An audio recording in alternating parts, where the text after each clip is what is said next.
Masugo and Yui have decided to date in secret, keeping their relationship hidden from their co-workers. Coincidentally, the topic of office romance comes up in Masugo's department. When asked for his opinion, he says he doesn't think it's something people should be doing. His co-workers argue that sneaking around makes it even more exciting, that for a couple in love, secrecy isn't a deterrent, but fuel, like a play. Masugo insists that makes it an even bigger no for him, though he's obviously lying through his teeth. Right then, his girlfriend arrives. She's from another department and has come to complain about something. She acts so aggressively toward him that his co-workers tell him he should try to get along with her better. Back at home, Yui apologizes with a bright smile for being so mean to him at work, explaining that it was all an act. Masugo admits he thought she was about to break up with him. She reassures him, saying that since they only recently started dating, she's unsure how to behave around him at work. Among their colleagues, they have a reputation for constantly bickering like cats and dogs, but in reality, they had feelings for each other all along, and after a lot of secret back and forth, they finally became a couple. For now, they've decided to keep their relationship under wraps. Even so, Masugo wants them to at least talk normally at work without fighting. However, Yui refuses, saying that if she doesn't hold back, everyone will figure it out, because she can't hide her feelings. As for why they're keeping it a secret, it's to avoid workplace complications, potential personnel changes, and unwanted rumors. Masugo also doesn't want Yui to become the subject of vulgar fantasies. After that, the busy season begins, and every department is swamped with work. Masugo and Yui try their best to find time to meet, but it's difficult, especially since Yui is now banned from Masugo's department due to her habit of being rude whenever she visits. As a result, they go an entire week without seeing each other. Their first encounter in days happens in the elevator. A co-worker, noticing their usual tension, tries to get them to get along. Yui, instead of being outright rude, starts acting like a tsundere. The co-worker even picks up on this and teases her, saying she's just being shy because Masugo complimented her. Meanwhile, Masugo worries that she's being way too obvious. People are bound to notice. And sure enough, the co-worker does sense that they actually get along better than they let on. Once she leaves and the elevator gets more crowded, Masugo and Yui discreetly hold hands and lean into each other, calling it their way of recharging after all the stress from work. When the busy season finally ends, they decide to go see a movie together. While planning their date, they also agree to start calling each other by their first names when they're alone. After all, they've been dating for almost a month now. However, when Masugo calls her Yui for the first time, she gets extremely embarrassed, even though it was her idea. She's so flustered that she can't bring herself to call him by his first name in return. Masugo understands, though, since they've spent the past 6 years addressing each other by their last names at work. At the theater, the movie turns out to be a bit scary, and Yui instinctively grabs Masugo's hand. This makes him wonder why that doesn't embarrass her when simply hearing her name does. When they leave the cinema, they run into an old work acquaintance, Seiya, one of the instructors who helped them when they were new, and also Yui's senior from university. Seiya invites them out for a meal to celebrate their unexpected reunion. During dinner, Masugo starts reminiscing about how their co-workers used to speculate that there was something special between Yui and Seiya, even wondering if they were dating. The conversation flows normally, but Masugo finds himself getting more and more annoyed by Seiya. At some point, he starts thinking that it wouldn't really matter if Seiya found out about their relationship, since he works at a different branch. Just as he's about to say that Yui is special to him, he notices her gripping his shirt, trembling slightly, clearly nervous about Seiya discovering their secret. But it seems their efforts were in vain. As Seiya bids them farewell, he apologizes for interrupting and gives them a knowing wink. He probably figured it out. On the way home, Yui thanks Masugo, finally calling him by his first name. He smirks, saying it took her long enough, especially since she had no problem calling Seiya by his first name. Panicked, she hurriedly explains that it was only because 4 people at her university had the same last name. Masugo chuckles, saying he was just teasing, then leans in for a kiss, but Yui covers his mouth with her hand, still flustered from nearly getting caught earlier. Amused, he suggests they continue at his place instead, and continue they do. That night, they seal the deal. The next morning, Yui is utterly embarrassed. She called his name so many times last night that it keeps replaying in her head. Since she stayed at his place overnight, Yui ends up wearing the same clothes the next day. But it's not a problem. She has a change of clothes in her locker, so as long as no one from her department sees her, she should be fine. To be extra cautious, they decide to take different trains at the station. It turns out to be the right call, as Masugu runs into a co-worker on his train. She recently moved near that station. In the end, everything goes smoothly, and Yui manages to change before anyone notices. One day, they head to work separately as usual, but by chance they run into each other. They take it as a stroke of luck and are secretly happy, though they still pretend to dislike each other as always.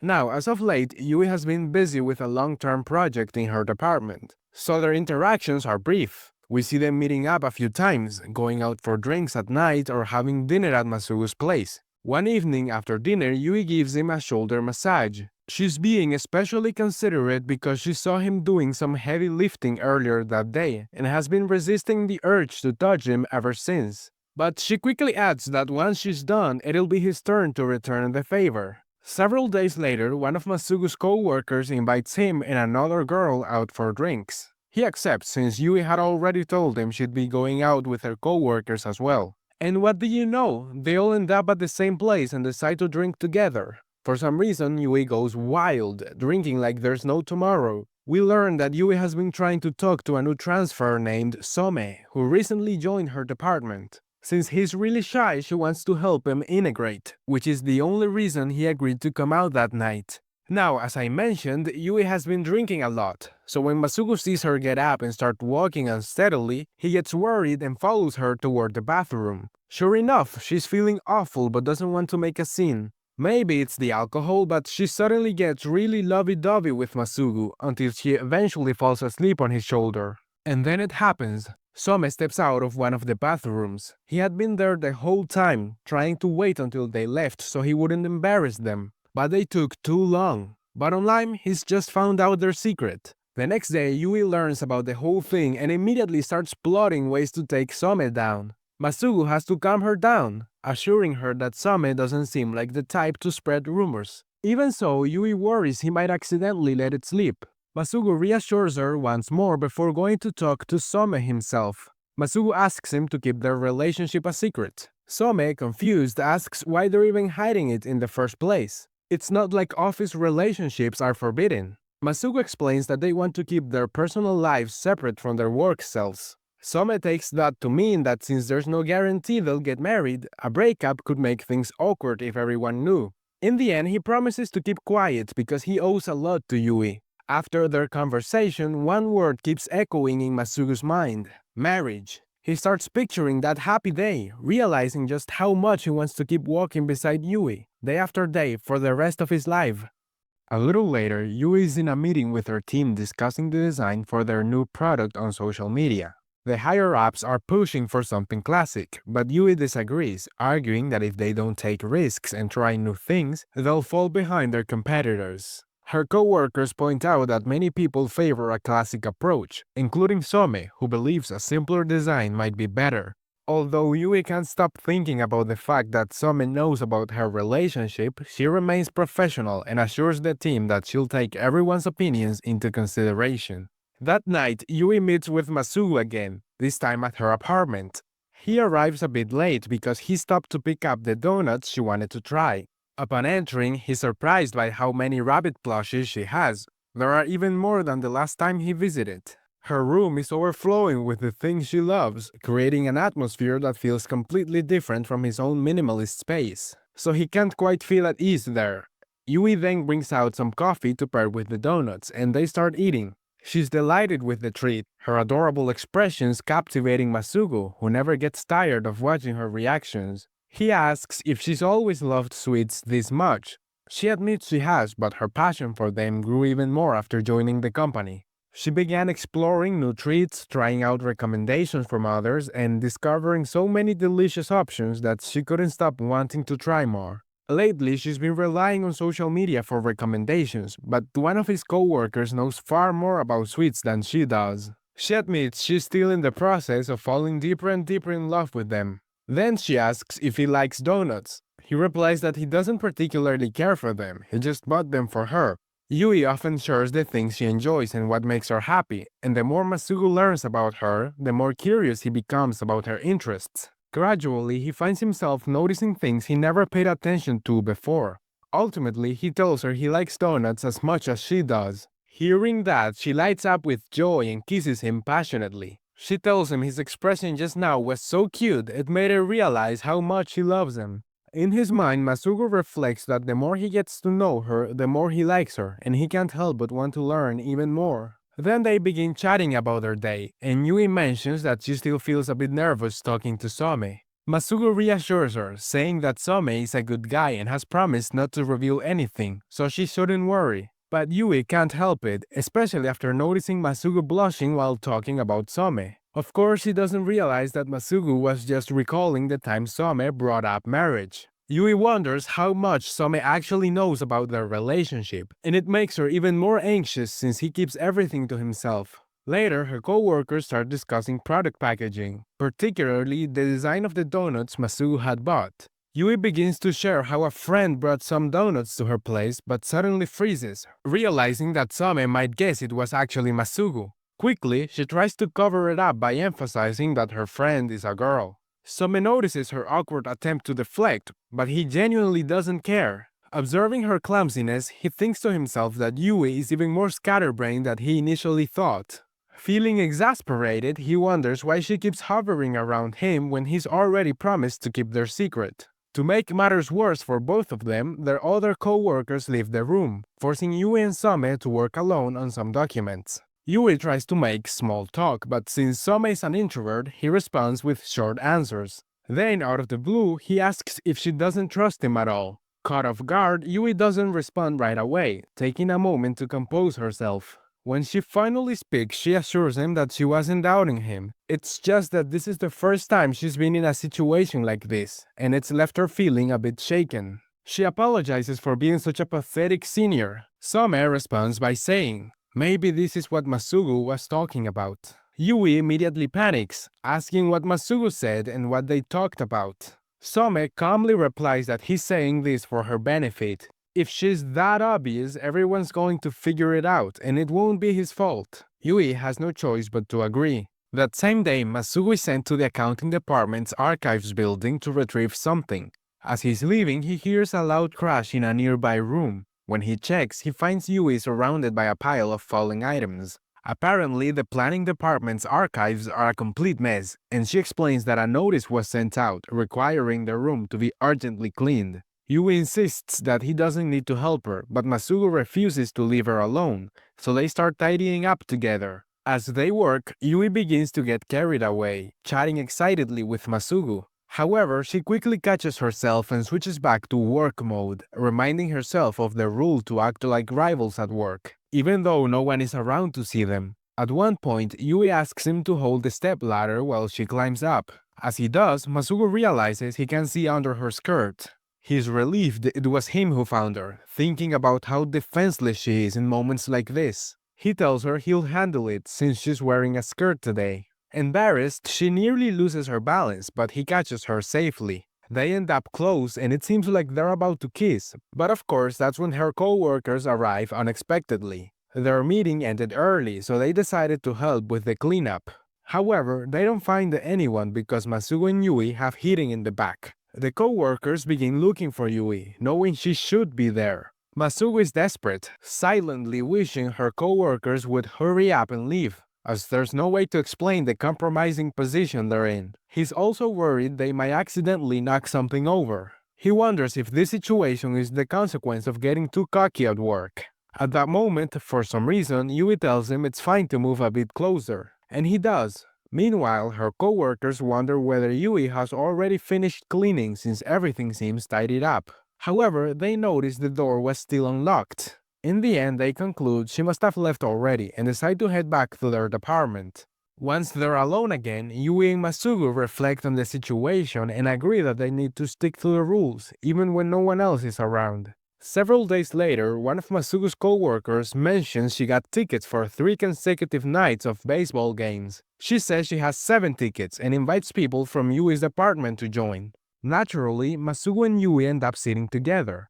Masugu feels thrilled, thinking that going to a baseball game with his girlfriend is the best. It's the kind of date he's always dreamed of. However, he quickly reminds himself of the rules they agreed to follow and the fact that they're not alone. Even so, they can't help but talk during the game. Yui starts asking questions about the rules, and they celebrate the runs together. Later, when they go to get food for everyone, Yui confesses that she doesn't know much about baseball. However, she admits she was aware that he likes it. Still, today's the first time she's realized just how much he loves it. As they walk back to their seats, they hold hands. Yui asks if he's a bit drunk, and Masugo replies that she probably is too. Still, he says it's fine, it's just for that day. When they arrive, a great home run is scored, and in his excitement, he hugs her to celebrate. Just then, one of their co-workers, who's also drunk, hugs them from behind, cheerfully welcoming them back. Once they're back in their seats, Yui leans in and whispers into Masugo's ear that they should come alone next time.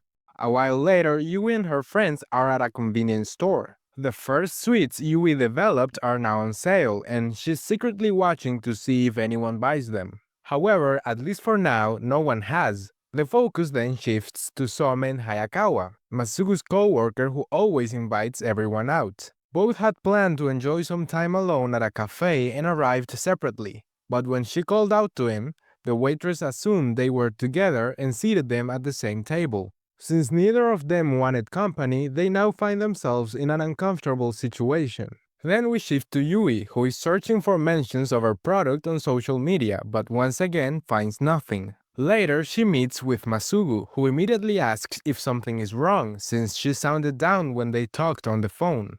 However, she puts on a cheerful front. Meanwhile, Hayakawa apologizes to Some for making things awkward and tells him that once he's done eating, he's free to leave first. Despite normally avoiding small talk because it drains her, she makes an effort to start a conversation. However, Some simply tells her that her food is going to get cold. Annoyed, she points out that she was just trying to be kind. He reassures her that she doesn't need to force a conversation just because they're sharing a table. He prefers being alone at a cafe, and so does she. Hearing that, she decides she'll just get to work, which is the reason she came in the first place. After some time, she realizes he was right. Just sitting there with him is fine too. Eventually, he finishes his meal and says he'll be leaving first. Before going, he adds that even if it was just for a short while, he's glad she tried talking to him. Until now, he had only seen her as a terrible drunk. She asks if she was really that bad, and when he leaves, she smiles. Back at the office, Yu is checking for reviews of her product, and for the third time, she finds nothing. She also looks at the company's sales data and confirms that her product isn't selling well. Still, she's absolutely confident in its taste. She's sure things are just getting started. Then she overhears a conversation about another new product that's performing really well. She copes by thinking that it belongs to an established product line with a bigger advertising budget, while she's starting from scratch. The poor girl becomes so overwhelmed by her perceived failure that she snaps at a co-worker who keeps pushing chocolates on her despite her having already declined.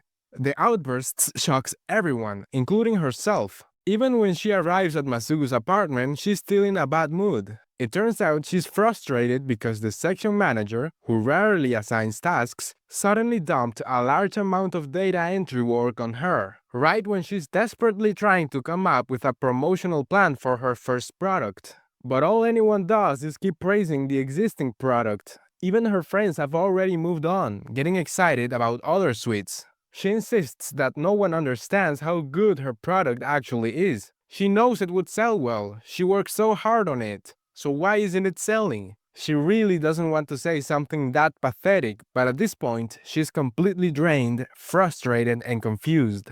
Masugo tells her that's just how things are. His department doesn't create products, but since accounting interacts with all departments, he knows that everyone feels the same way at some point. It's common for something you've poured your heart into to go unrecognized. Even so, he understands how hard she's trying. The people in her department surely wouldn't think her feelings are pathetic, so she should be more honest and express herself. The next day, she witnesses the first customers buying her product at the store, and she even tears up a little. She's really happy. Sometime later, during lunch, she overhears a group of girls talking about her boyfriend and how he has taught them many things about their work. At first, she's surprised, but she quickly composes herself to avoid giving anything away. It's a little embarrassing, but hearing people talk about him like that feels kinda nice. However, the conversation soon shifts to his looks, with the girls wishing he would transfer to their department. They even start wondering if he has a girlfriend,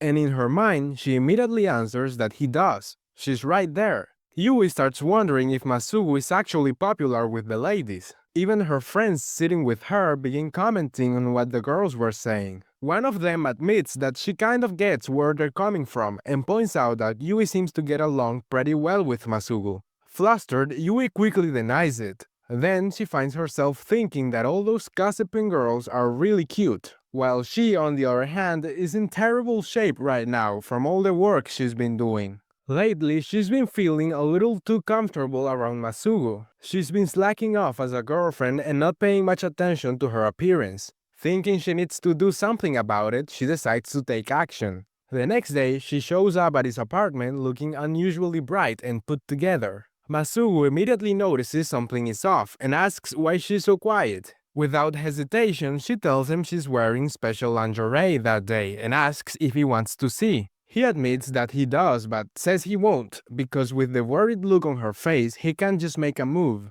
If there's something on her mind, she should just say it. She finally confesses what's been bothering her, but he reassures her that he's definitely not popular with girls. She immediately disagrees, insisting that by her standards, he absolutely is. That's exactly why she needs to step up her game as his girlfriend. He says he appreciates the thought, but in the back of his mind, he can't help but think that he deals with the same thing all the time. After all, plenty of her male co-workers seem to like her too. He tells her that she doesn't need to force herself to be sexy or anything like that. He only has eyes for her, and honestly, he likes seeing her at ease more than anything. But his words rub her the wrong way, and without hesitation, she starts undressing, revealing the delicate baby doll she's wearing underneath. Before he can react, she kisses him passionately. She insists she's not forcing anything. She's going to make him eat his words. He should just leave everything to her. She won't let anyone else have him. He's all hers.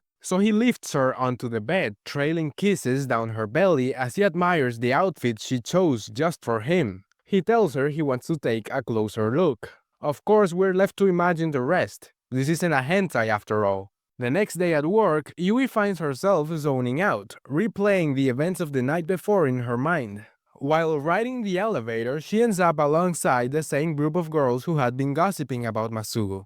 Sure enough, they're talking about him again. But this time she takes it in stride, finding it nice to hear people praising her boyfriend. And then, as if on cue, the man himself steps into the elevator. Naturally, Yui reacts aggressively as she always does around him, which means she has no choice but to watch as the other girls start chatting him up. They ask about his days off, and he casually takes the opportunity to mention that he usually spends them hanging out with his girlfriend. The girls say they had already guessed as much. Once the elevator clears out, leaving just Yui and her friend remarks on Masugu having a girlfriend. Yui simply says that he is a good guy after all.